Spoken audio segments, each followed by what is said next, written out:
میں دو چیزیں آج رکھنا چاہتا ہوں.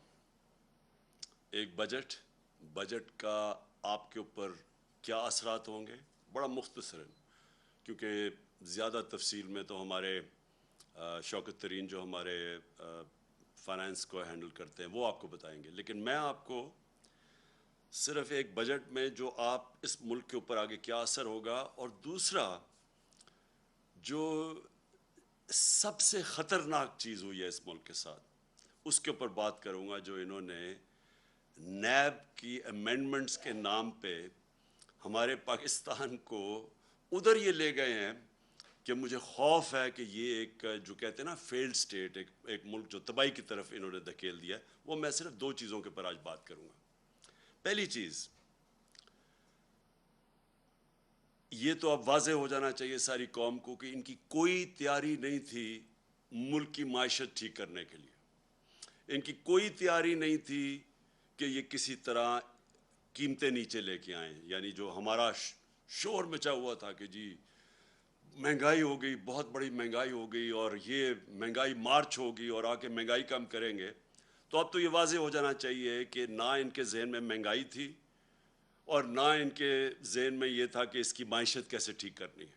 ان کے صرف ذہن پہ ایک چیز سوار تھی کہ کیسے جو انہوں نے اتنی محنت سے دوسری باری، پہلے N R O general Musharraf دے چکا تھا، معاف کر چکا تھا سارے جو انہوں نے چوری کی تھی اپنے 90 کی دہائی میں جب دو دفعہ ان کی حکومتیں کرپشن پہ گئی تھیں، تو وہ تو معاف ہو گئی تھی. انہوں نے کیسے جو پچھلے 10 سال میں انہوں نے ملک کو مقروض کیا اور خود اربوں پتی بن گئے اور ان کے باہر پیسہ بینکوں کے اندر اور محلات پہ، تو وہ کیسے معاف کروانا تھا. تو ساری ان کی کوشش وہ تھی. تو لہٰذا وہ اس کے اوپر میں بعد میں آؤں گا. لیکن پہلے میں صرف آپ کو کہہ دوں کہ پہلے تو کبھی پاکستان کی تاریخ میں ہم نے نہیں سنا پروویژنل بجٹ. یہ کبھی ہم نے نہیں سنا کہ یہ کوئی عارضی بجٹ آ رہا ہے. تو اس کا مطلب کہ تیاری نہیں تھی اور عارضی بجٹ یہ لے کے آئے تھے صرف خانہ پوری کرنے کے لیے. اس کے بعد اس سے پہلے انہوں نے قیمتیں بڑھا چکے تھے. آپ کو پتہ ہے تیل کی قیمت، ڈیزل اور پیٹرول کی قیمت اور بجلی کی قیمت آسمانوں پہ چلی گئی تھی، جس سے باقی ساری اور قیمتیں اوپر چلی گئی تھیں. تو اب اس کے بعد یہ ایک اور بجٹ لے کے آئے. اب اس بجٹ میں میں صرف آپ کو موٹی بات کرتا ہوں. سب سے پہلے انہوں نے کیا کیا؟ انہوں نے سب سے پہلے جو عام آدمی ہے اس کا تو معاشی قتل کر دیا. جتنی انہوں نے قیمتیں بڑھائی ہیں پیٹرول کی اور ڈیزل کی اور بجلی کی، یہ ابھی یہاں رکیں گی نہیں. پہلے تو اتنی کبھی قیمتیں بڑھی نہیں ہیں. اس کے بعد انہوں نے ایک پیٹرولیم لیوی لے کے آئے ہیں جو 50 روپے پر لیٹر ہے. یہ اب انہوں نے مزید اس کے یہ قیمت اور بڑھانی ہے. تو یہ ابھی یہاں رکنی نہیں ہے. یہ ابھی جب قیمتیں بڑھیں گی تو سب سے پہلے یاد رکھیں کہ عام آدمی جس کے مشکل سے آج کل کی انٹرنیشنل مہنگائی ہے، یہ سب مانتے ہیں کرونا کی وجہ سے ایک انٹرنیشنل عالمی مہنگائی ہے، تو ایک تو پہلے وہ مشکل میں تھے. اب انہوں نے جو مزید اور ان کے اوپر بوجھ ڈالا ہے، پہلے تو اور بوجھ پڑا ہے اور اب مزید اور بوجھ پڑے گا. دوسرا انہوں نے جو کارپوریٹ ٹیکس لگایا، جو انہوں نے سپر ٹیکس لگایا. اب یہ سپر ٹیکس کی وجہ سے ہمارا جو اس وقت جو کارپوریٹ کا ٹیکس ہے وہ چلا جائے گا 39% پہ، 39%. جبکہ ہندوستان اور بنگلہ دیش جو یاد رکھیں مقابلہ کرتے ہیں، ہم چیزیں جو بیچتے ہیں دنیا میں، ہمارے جو کمپیٹیٹرز ہیں جن سے ہم مقابلہ کرتے ہیں وہ ہندوستان اور بنگلہ دیش ہے، ان کے 25% ہے. اب اس کا مطلب کہ ہماری چیزیں جب آپ یہ ٹیکس لگائیں گے تو ہماری چیزیں مہنگی ہو جائیں گی. اوپر سے بجلی ویسے مہنگی ہو گئی، گیس 45% ویسے مہنگی ہو گئی، اور جو ڈیزل اور پیٹرول، کیونکہ ڈیزل اس لیے کیونکہ لوڈ شیڈنگ اتنی زیادہ ہے، لوڈ شیڈنگ کی وجہ سے انڈسٹری کو چلانی پڑتی ہے جنریٹرز پہ، تو وہ سارا جو اب ان کا جو کاسٹ ہوگا جو چیزیں بنانے کی، مینوفیکچر کرنے کی، وہ مہنگی ہو جائیں گی. اس کا اثر آئے گا بے روزگاری کے اوپر، کیونکہ سب سے زیادہ جو روزگار دیتی ہے وہ انڈسٹری دیتی ہے. تو انڈسٹری کے اوپر جب ٹیکس لگے گا کمپیٹ نہیں کرے گی. اور ابھی کئی انڈسٹریز میں بے روزگار کرنا شروع کر دیا لوگوں کو، تو یہ مزید آگے اور بڑھے گا یہ جو انہوں نے سپر ٹیکس لگایا ہے. اور یہ آپ کے سامنے ہے اسٹاک مارکیٹ کے اوپر اس کا جو اثر گیا ہے, جو بزنس کمیونٹی پہ گیا ہے, اور اس کے علاوہ جو گیا ہے روپے کے اوپر. روپیہ پہلے تھوڑا سا سن کے کہ جی باہر سے امداد آ رہی ہے تو اس سے تھوڑا روپیہ جو مضبوط ہوا تھا وہ پھر نیچے چلا گیا. تو اور تیسری چیز جو ہمارا زراعت کے اوپر ملک سارا جو ہمارا ملک تو ڈپینڈ کرتا ہے اس کا, کہ زراعت جب اوپر جاتی ہے تو سارے 60% پاکستان کو فائدہ ہوتا ہے. تو اب انہوں نے جو ڈیزل کے اوپر جو ڈیزل مہنگا ہوا اور جو لوڈ شیڈنگ ہے, اس کا سب سے بڑا اثر ہمارے کسانوں پہ پڑنے والا ہے, اور وہ اس کی پاکستان کی پیداوار کے اوپر.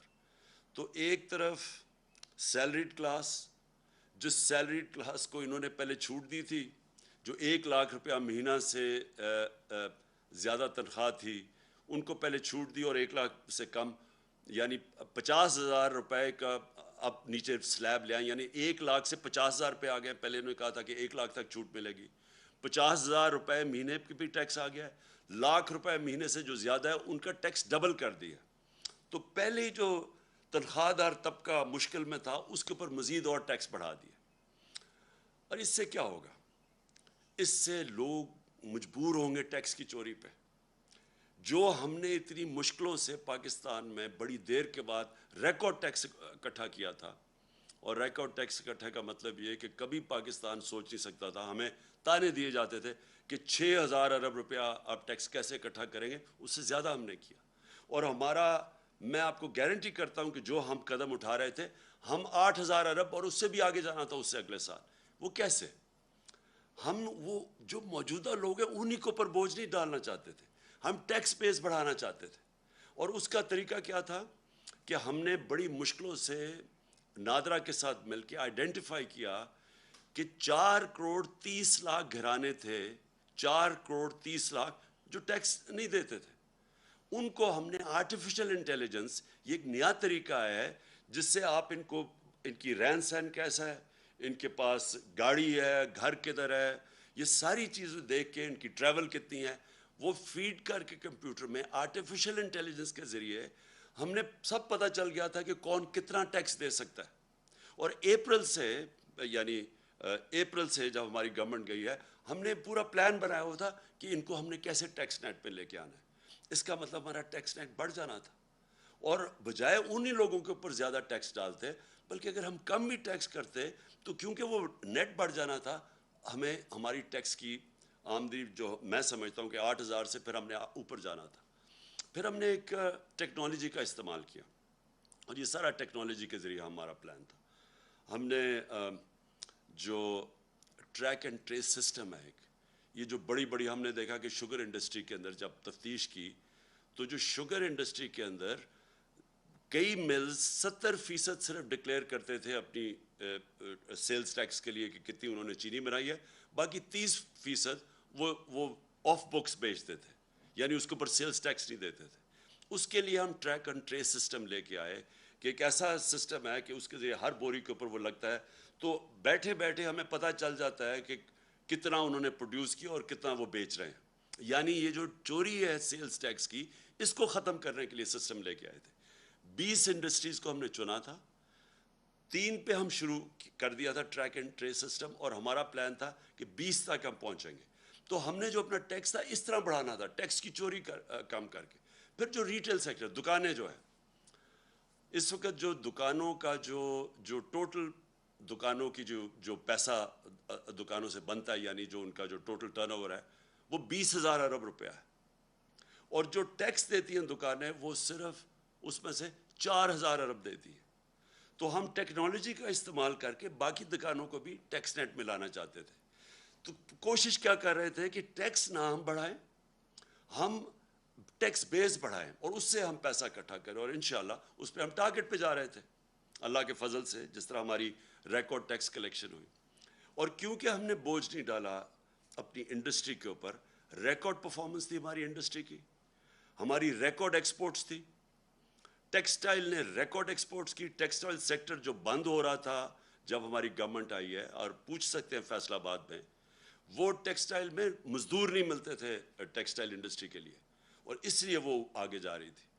تو انہوں نے جو اب سٹیپس لگائے ہیں، یہ جو ہماری ساری، اور زراعت میں بات کر رہا ہوں کہ ریکارڈ پروڈکشن تھی، 4.4% پہ ہماری زراعت بڑھ رہی تھی. اور یہ ساری چیزیں، یہ میں نہیں کہہ رہا، یہ پاکستان کی اکنامک سروے کے اندر تھی. جو ہماری اکنامک سروے کی یہ رزلٹس ہیں، آپ دیکھ سکتے ہیں، وہ یہ گورنمنٹ نے دی ہے، ہم نے نہیں دی. اس گورنمنٹ نے جو اکنامک سروے ہے اس کے اندر یہ سب کچھ لکھا ہوا ہے. سروس سیکٹر بڑھ رہا تھا، انڈسٹری بڑھ رہی تھی، زراعت بڑھ رہا تھا، آئی ٹی ایکسپورٹس بڑھ رہی تھیں، جو فیوچر ہے پاکستان کا ٹیکنالوجی کی، آئی ٹی کا، جو ہم نے بڑے انسینٹیوز دیے تھے. تو ادھر سے انہوں نے آ کے، جب سے یہ آئے، پہلے تو پھر سے میں کہتا ہوں تیاری نہیں تھی. مارکیٹ کو پتہ چل گیا ان کی تیاری نہیں ہے. روپے تیزی سے گرنا شروع ہو گیا. 178 روپیہ ڈالر تھا جب انہوں نے نو کانفیڈنس موشن کی ہے. اس کے بعد وہ گر کے آج 210 212 کے قریب ہے. اور اس کی ابھی اثرات آنے ہیں. میں پھر سے آپ کو کہہ رہا ہوں کہ جب روپیہ گرتا ہے تو اور جتنی چیزیں باہر سے لیتی وہ اور مہنگی ہو جاتی ہے. روپیہ گرا، سٹاک مارکیٹ گری، مارکیٹ نے سمجھ گیا ان کا کوئی پلان نہیں ہے. اور اس کے بعد ریکارڈ مہنگائی بھی ہوئی. اور اب یہ جو بجٹ دیا ہے، اس سے آپ یہ سمجھ لیں کہ ابھی مہنگائی نہیں صرف ہونی، صرف اس سے جو تنخواہ دار اور جو موجودہ ٹیکس پیئرز ہیں ان کے اوپر ہی نہیں بوجھ آنا، اس سے ہمارے روزگار کے اوپر فرق ہوگا. یہ بھی میں آپ کو کہہ دوں کہ ہمارا جو روزگار تھا، یہ پیپلز پارٹی اور نون لیگ کی حکومتوں سے سب سے بہتر پرفارمنس تھی روزگار کی. بلکہ جو ورلڈ بینک کی رپورٹ ہے، سارے بر صغیر میں کرونا کے بعد جو ملک میں سب سے زیادہ روزگار تھا یا سب سے کم بے روزگاری تھی، وہ پاکستان تھا. اس سے بے روزگاری بھی بڑھے گی، اور اس سے ہماری انڈسٹری متاثر ہوگی، اس سے ہماری زراعت متاثر ہوگی، اس سے ہمارا جو سیلری طبقہ ہے اس کے اوپر بوجھ پڑے گا. اور میں جو دوسری، اب میرا جو پہلو ہے اس میڈیا کا آپ سے بات کرنے کا، وہ یہ ہے کہ دیکھیں، یہ تو انہوں نے بجٹ کے اندر لوگوں کے اوپر مشکلات آ گئی، لیکن جو انہوں نے جو امینڈمنٹس کی ہیں نیب کے قانون میں، آج ہم سپریم کورٹ میں وہ گئے ہیں اور چیلنج کرنے کے لیے. لیکن اگر یہ خدا نہ خواستہ، اور مجھے پورا اعتماد ہے اپنی عدلیہ کے اوپر کہ وہ یہ ظلم نہیں ہونے دیں گے پاکستان کے اوپر، کیونکہ اگر یہ کامیاب ہو گئے اس چیز پہ، میری آج ایک آپ بات یاد رکھ لیں کہ کوئی پاکستان کو دشمن کی ضرورت نہیں ہے. یہ جو کرنے جا رہے ہیں یہ ملک کی تباہی ہے. دیکھیں، میں اپنی قوم کو، جب تک میں زندہ ہوں، میں نبی صلی اللہ علیہ وسلم کی جو حدیث ہے کہ تمہارے سے پہلے بڑی قومیں تباہ ہوئیں، جب بڑا ڈاکو چوری کرتا تھا تو اس کو آپ نہیں پکڑتے تھے اور صرف چھوٹے چور جیل میں جاتے تھے. یہ جو انہوں نے امینڈمنٹس کی ہیں، یہ صرف اور صرف اس ملک کی تباہی ہے، کیونکہ انہوں نے چھوٹ دے دی ہے سارے بڑے ڈاکوؤں کو. آج اگر میں بڑا کرپٹ ہوں تو مجھے انہوں نے امینڈمنٹ کے ذریعے انہوں نے آج مجھے چھوٹ دے دی ہے. میں دل بھر کے ملک کو لوٹوں، لیکن مجھے جو انہوں نے قانون پاس کر دیا، مجھے کوئی نہیں اب پکڑ سکے گا. صرف پکڑے جائیں گے چھوٹے چور، اور وہ چور جو بیوقوف ہیں. عقل مند چور وہ چھوٹا بھی بچ جائے گا جو انہوں نے چیزیں کر دی.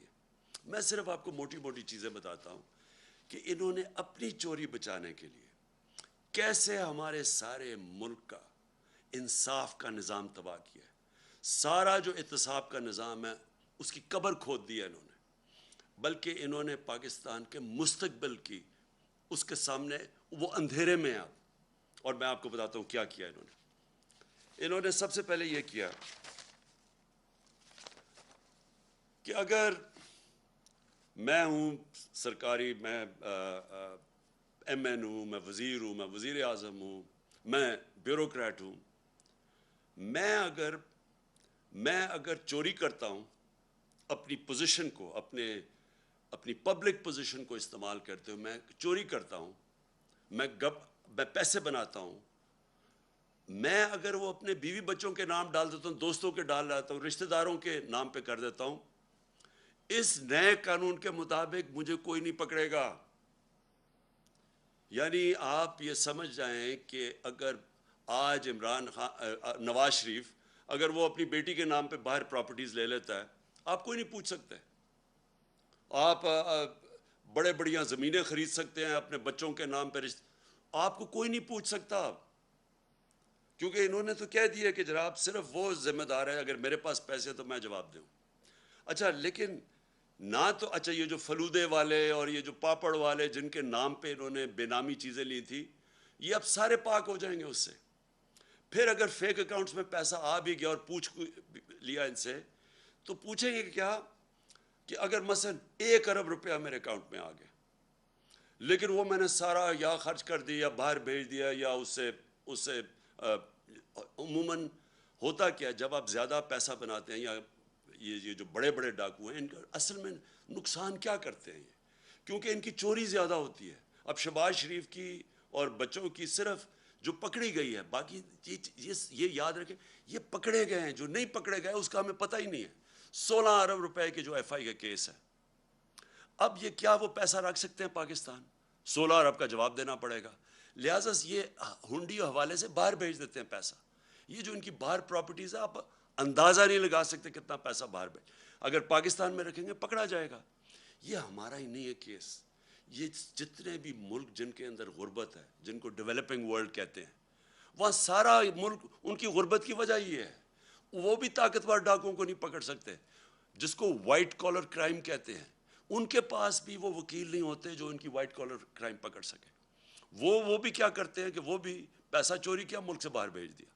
تو یہ جو رپورٹ ہے، یہ بھی میں بار بار لوگوں کو بتاتا رہتا ہوں کہ یونائٹڈ نیشنز کے سیکرٹری جنرل نے یہ تفتیش کروائی ہے، وہ پینل کا نام ہے فیکٹ آئی پینل۔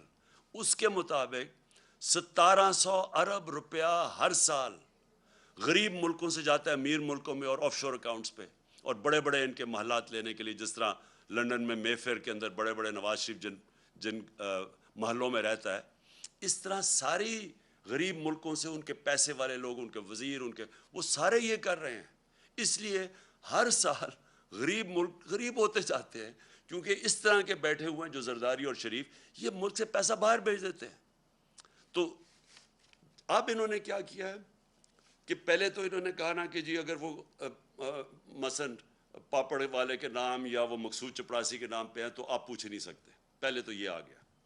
دوسری چیز کہ اگر آپ کا پیسہ باہر پڑا ہے اور آپ اس گورنمنٹ سے پوچھتے ہیں یا بینک سے پوچھتے ہیں جی بتائیں یہ پاکستانیوں کا پیسہ باہر پڑا ہے، اور وہ ہمیں بتاتے ہیں کہ ہاں جی اتنے پیسے باہر پڑے ہیں، یا فلانے آدمی کا بینک میں اتنے پیسے پڑے ہیں۔ اب انہوں نے قانون یہ پاس کیا ہے کہ اگر وہ کہتا ہے نا جی اس کے بینک اکاؤنٹ میں کوئی 50 ارب روپیہ پڑا ہے یا 1 ارب روپیہ پڑا ہے، تو وہ اب ایڈمیسیبل نہیں ہے، یعنی وہ عدالت میں آپ نہیں لے جا سکتے۔ وہ جو بھیجے گا، جس طرح مریم نواز کا انہوں نے بھیجا کہ یہ جو 4 مہنگے مہنگے لنڈن کے فلیٹ ہیں مے فیئر میں، یہ جو کمپنیز کے نام پہ لیے ہوئے ہیں، وہ کمپنیز کی جو مالکہ ہے وہ مریم نواز ہے، اور وہاں کی برٹش ورجن آئلینڈ کی کمپنی نے جے آئی ٹی کو لیٹر بھیجا تھا۔ انہوں نے جو قانون پاس کیے، اب وہ لیٹر کی کوئی اہمیت نہیں ہے، وہ ایڈمٹ ہی نہیں ہو سکتا۔ تو مطلب یہ ہے کہ جو اس ملک کے بڑے بڑے ڈاکو ہیں، انہوں نے صرف پیسہ ملک سے باہر بھیجنا ہے، آپ پوچھ نہیں سکتے ان کو۔ اگر آپ کو پتہ بھی چل جائے کہ انہوں نے یہ بڑے بڑے محلوں میں رہ رہے ہیں، آپ نہیں پوچھ سکتے ان کو، کیونکہ اپنے آپ کو اجازت دے دی ہے۔ تو اس کا مطلب جو چھوٹے چور، جو سائیکل چور، جو بھینس چور، یہ جو موٹر چور، یہ اس طرح کے لوگ ہی صرف پکڑے جائیں گے، بڑے بڑے ڈاکو آپ نہیں پکڑ جا سکتے۔ اور پھر انہوں نے ایک اور کام کیا، ساری دنیا کے اندر جب پبلک آفس ہولڈر ہوتا ہے، مثلا میں سرکاری عہدے پہ بیٹھا ہوا ہوں، اور کرپشن کا مطلب کیا ہوتا ہے؟ کرپشن ہوتی تب ہے جب آپ اپنی طاقت کو، جو وزیر، پرائم منسٹر، بیوروکریٹ، جو بھی آپ کی پوزیشن کو استعمال کرتے ہوئے پیسہ بنائیں، اس کو کرپشن کہتے ہیں۔ تو میں جب اب ساری دنیا میں قانون یہ ہے کہ میں اگر اس عہدے میں بیٹھا ہوں اور ایک دم میری صرف میں جس طرح مقصود چپڑاسی 15,000 روپے اس کی تنخواہ ہے، اور ایک دم 3.25 ارب روپے اس کے بینک میں آ جاتا ہے، تو ساری دنیا کے اندر قانون کیا ہے کہ آپ کو پبلک آفس ہولڈر کو عمران خان کو بتانا پڑے گا کہ آپ کے بینک میں اتنے پیسے کدھر سے آ گئے۔ انہوں نے کیا کیا ہے؟ انہوں نے اس کو الٹا کر دیا۔ انہوں نے کہا کہ اب ان کو بتانا پڑے گا, یا نیب کو یا جو بھی ادارہ ہو اس کو بتانا پڑے گا کہ ان کے پاس پیسہ کدھر سے آیا. یعنی مجھے نہیں بتانا پڑے گا, یہ چینج کر دیا انہوں نے کہ اچھا جی اگر میرے بینک پہ پیسے آ بھی گئے زیادہ تو وہ مجھے نہیں بتانا پڑے گا, وہ ان کو ثابت کرنا پڑے گا کہ یہ غلط, یہ چوری کا پیسہ ہے. یہ وہ کام کر رہے ہیں جو کہ پہلی دفعہ پاکستان میں یہ قانون بدل رہے ہیں. یہ وہ کام کر رہے ہیں جس کو وائٹ کالر کرائم کہتے ہیں, اس کو پکڑنا ناممکن ہو جائے گا. آگے ہی پاکستان میں جو وائٹ کالر کرائم ہے, جو پیسے والے لوگ ہیں, جو بڑا پیسہ چوری ہوتا ہے, آگے پاکستان میں ہمارے لیے بڑا مشکل ہے ان کو سزا دینا, آگے مشکل ہے. تو انہوں نے تو ان کے لیے اور آسان کر دیا چوری کرنے کے لیے. انہوں نے تو یہ کر دیا کہ اب گورنمنٹ کدھر سے ثابت کرے گی. ان کے پاس مہنگے مہنگے وکیل ہیں, جنہوں نے اربوں روپے کی چوری کرنی ہے ان کے تو وکیل بڑے مہنگے مہنگے. گورنمنٹ کدھر سے, گورنمنٹ کا وکیل ثابت کرتا پھرے گا نہیں جی اصل میں وہ وہاں چوری کی ہے, کیونکہ چھپانے کے اتنے طریقے ہیں. باہر کی کمپنیز ہیں, باہر سے ریمیٹنس دکھاتے, 100 طریقے انہوں نے اختیار کیے ہوئے ہیں جس کی وجہ سے ہمیں مشکل ہوتا ہے. تو اب تو انہوں نے ناممکن ہی کر دیا ہے کہ اب اس کا مطلب کہ اگر یہ سارے جتنے بھی اب گورنمنٹ میں آ کے ہم جتنی مرضی اب ہم چوری کریں, آپ ان کو پکڑ ہی نہیں سکتے. یہ جو انہوں نے کیا ہے, میں آپ کو یقین دلاتا ہوں کہ میری جو ساری سٹرگل آج سے 26 سال پہلے میں نے شروع کی تھی, میں پہلا آدمی تھا جو کرپشن کو مین ایشو لے کے آیا تھا پاکستان میں. کیونکہ میں نے دنیا دیکھی ہوئی تھی, کسی بھی دنیا کا ملک جس کے اندر کرپشن ہوتی ہے, ہائی لیول کی کرپشن, دیکھیں 2 لیول کی کرپشن, ایک تو نا چھوٹے لیول کی کرپشن ہے, پٹواری نے پیسے لے لیے, اس نے لے لیے, تھانے دار نے پیسے لے لیے, ایک تو وہ کرپشن. ایک ہے جب وزیر اور اس کے پرائم منسٹر یا اس کے صدر, جب طاقتور لوگ کرپشن کرتے ہیں وہ زیادہ پیسہ چوری کرتے ہیں. چھوٹے لوگوں کے پاس اتنا زیادہ پیسہ چوری کرنے کی ہوتی نہیں, ہوتے کئی کرتے بھی ہیں, لیکن اصل جو ملک کو تباہی ہوتی ہے وہ بڑے بڑے لوگ جب پیسہ چوری کرتے ہیں, اور وہ چوری کر کے مجبوری سے پیسہ باہر بھیجنا پڑتا ہے کیونکہ ملک میں پکڑے جائیں گے. اب جب یہ کر دیا انہوں نے, جو ایک نیب جس کا کام تھا کہ ان لوگوں کو پکڑنا, کیونکہ اس کے پاس انہوں نے سارے قانون بنائے ہوئے تھے اس کو پکڑنے کے لیے, انہوں نے وہ سب کچھ ختم کر دیا. اپنے آپ کو بچانے کے لیے انہوں نے ملک کے اندر دروازے کھول دیے چوری کے. اس وقت آپ کسی بھی طاقتور کو نہیں پکڑ سکتے جو بڑی پیسے چوری کرے. اور پہلے ہی جس طرح میں نے کہا مشکل تھا, لیکن ایک اور کام کیا انہوں نے ایک اور کام کیا ہے کہ یہ جو قانون بنایا ہے یہ 99 سے بنایا ہے. جو 99 کے بعد جتنے بھی کیسز ہیں وہ انہوں نے کیا وہ اس میں شامل ہیں. تو اس کا مطلب کہ جتنا ہمارے دور میں, یعنی ہمارے آنے سے پہلے 2018 سے پہلے کوئی 280 ارب روپے کا نیب نے پیسہ ریکور کیا تھا, جب ہمارے 3 سالوں میں 480 ارب روپیہ نیب نے ریکور کیا 3 سالوں میں. تو یہ جو پیسہ اب ریکور کیا ہے, اب یہ ہو سکتا ہے کہ کئی لوگ کہیں جی اب تو نیا قانون آ گیا, ہمیں وہ پیسے واپس کریں. جو ہم کوئی 160-180 ارب روپیہ مہینے کا ہمیں نیب سے ملک کو آ رہا تھا, اب تو وہ تو ختم ہو گیا نا, وہ تو اب نہیں ملے گا. لیکن وہی نہیں, وہ جو پہلے انہوں نے پیسے نیب نے لیے, ہو سکتا ہے یہ عدالت میں چلے جائے کہ جی ہمیں وہ بھی پیسہ واپس کرو. تو میں آخر میں اپنی قوم سے کہنا چاہتا ہوں کہ ہم اس وقت وہ فیصلہ کن وقت پہ کھڑے ہیں کہ یہ جو لوگ, یہ جو چور تھے جو 30 سال سے ملک میں پیسے چوری کر رہے ہیں, جو پہلے NRO 1 لے چکے تھے, اب آ کے یہ NRO 2 انہوں نے اپنے آپ کو دیا ہے.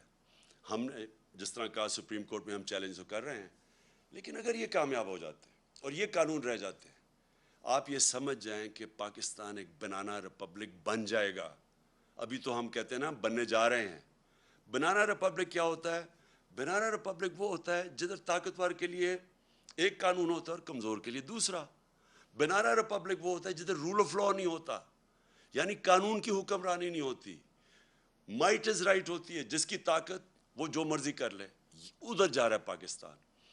ایک طرف ہم نے ٹیکس لگا دیے لوگوں کے اوپر, تنخواہ دار لوگوں کے اوپر, اپنی کارپوریٹ کے اوپر ٹیکس لگا دیے, کسانوں کے اور عام آدمی کے لیے ڈیزل, پٹرول, بجلی وہاں تک پہنچا دیا ہے کہ ان کے لیے اب مشکل ہوگا گزارا کرنا. دوسری طرف جو سب سے بڑے طاقتور ڈاکو ہیں اس ملک میں، جنہوں نے 30 سال سے لوٹ رہے ہیں ملک کو، جن کے پاس اربوں روپے کی پراپرٹیز باہر ہیں، ان لوگوں کو 1100 ارب روپیہ معاف کر دیا ہے. ٹیکس لگا رہے ہیں، ہم نے کتنے ٹیکس انہوں نے ایکسٹرا آئی ایم ایف کے کہنے پہ ٹیکس لگائے ہیں. تو وہ جو لوگ لوٹ رہے تھے ملک کو، 1100 ارب روپیہ ان کا معاف کر دیا ہے اس نیب امینڈمنٹ نے. 1100 ارب روپیہ. ذرا ذہن میں ڈال لیں کہ یہ پیسہ پاکستان کا پیسہ تھا جو چوری ہوا ہے. یہ کبھی ان کو اجازت ہی نہیں ہونی چاہیے پیسہ معاف کرنے کے لیے. یہ قوم کا پیسہ تھا. اپنے آپ کو چھوٹ دے دی ہے. اپنے آپ کو بچانے کے لیے یہ نے ملک کو کدھر تک پہنچایا، انہوں نے کتنا نقصان کیا ہے. تو اس لیے ساری قوم کو میں آج ساری قوم سے اپیل کر رہا ہوں. میں اپنے لیے نہیں کر رہا، میں آپ کے اور آپ کے مستقبل، آپ کے بچوں کی، آنے والی نسلوں کے مستقبل کے لیے کہہ رہا ہوں کہ یہ ہے ٹائم ہم سارے پرامن احتجاج کریں اس کے خلاف. یہ ہمارا جمہوری حق ہے. ہمیں انہوں نے جب 25 مئی کو جب ہم نے پرامن احتجاج کیا، تو جس قسم کے انہوں نے ہمارے اوپر تشدد کیا، یہ میں آپ کو یقین دلاتا ہوں کہ کسی جمہوری گورنمنٹ میں پاکستان کی تاریخ میں ایسے نہیں ہوا. اور میں آپ کو جنرل مشرف کے مارشل لاء کو کہتا ہوں، میں نے 8 دن جیل میں گزارے تھے. میں نے اس دور میں اس طرح کا ظلم نہیں دیکھا جو انہوں نے اب کیا. اور ایسے انہوں نے ظلم کیا صرف ایک وجہ سے، کیونکہ ان کو پتہ یہ سارا ایک سازش کے ذریعے آئے ہیں، ناجائز ہیں، انہوں نے چوری چھپانے آنا تھا. ان کا صرف ایک اب حربہ رہ گیا کہ لوگوں کو خوف پھیلائیں، ڈنڈے کے زور سے لوگوں کو دبائیں تاکہ لوگ چپ کر کے بیٹھ جائیں، کہ خوف زدہ ہو جائیں لوگ کہ جی ہر جگہ. اور لوگوں کو ٹیلی فون آتے ہیں، کبھی صحافیوں کو ٹیلی فون آ جاتا ہے ان نون نمبر سے، کبھی سوشل میڈیا کے لوگوں کو اٹھا کے 2 دن جیل میں ڈال دیتے ہیں خوف پھیلانے کے لیے. میرے اوپر کوئی 9 پتہ نہیں کتنی FIRs ہیں، صرف کہ کسی طرح ہم ڈر کے چپ کر کے بیٹھ جائیں. میں آج ساری قوم کو کہتا ہوں کہ آپ نے یہ خوف کا بت توڑنا ہے. یہ بہت بڑا بت ہے. یہ بت آپ کو غلام بنا دے گا. یہ بت، اگر آپ اس خوف کے بت سے کی پوجا کرنا شروع کر دیا آپ نے، تو یہ یاد رکھیں کہ آپ اپنے اوپر ظلم بڑھا دیں گے. یہ ظلم بڑھتے جائیں گے آپ کے اوپر. مہنگائی بڑھتی جائے گی، چوری بڑھتی جائے گی. ساری چوری کی قیمت آپ ادا کرتے ہیں. جتنا یہ اوپر بڑے بڑے ڈاکو چوری کرتے ہیں، آپ اس کی قیمت ادا کرتے ہیں.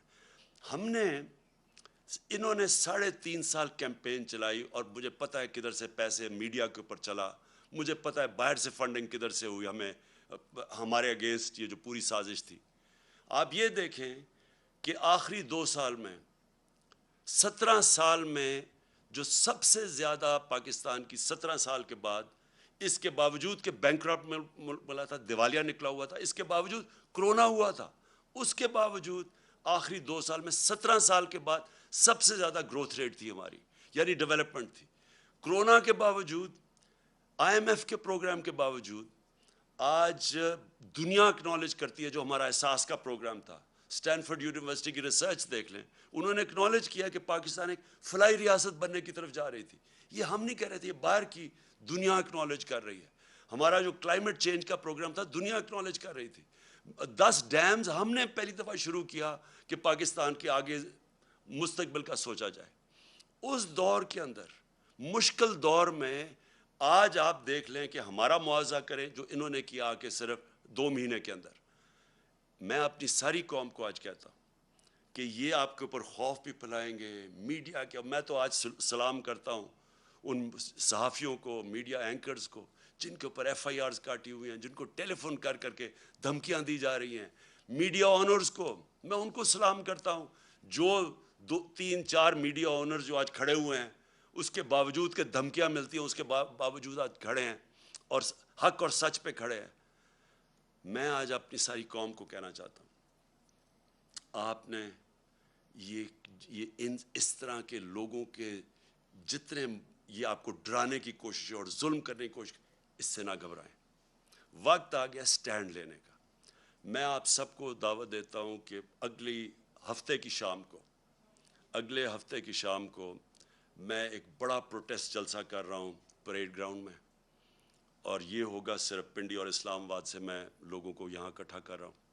باقی پشاور میں اور پنڈی لاہور میں، کراچی میں، ملتان میں، ہمارے جو بڑے بڑے شہر ہیں، ان سارے شہروں کے اندر، فیصل آباد میں خاص طور پہ، آج فیصل آباد میں جدھر مشکلوں کا سامنا کرنا پڑا ہے، میں ساروں کو کہہ رہا ہوں کہ آپ نے وہاں جلسے کرنے ہیں ہفتے کی رات کو، اور میں انشاءاللہ کروں گا پریڈ گراؤنڈ میں جلسہ۔ میں چاہتا ہوں کہ بھرپور طریقے سے آپ شرکت کریں، اور پھر سے آپ شرکت کریں، میرے لیے نہیں، اپنے لیے، اپنے ملک کے لیے، اپنے بچوں کے مستقبل کے لیے۔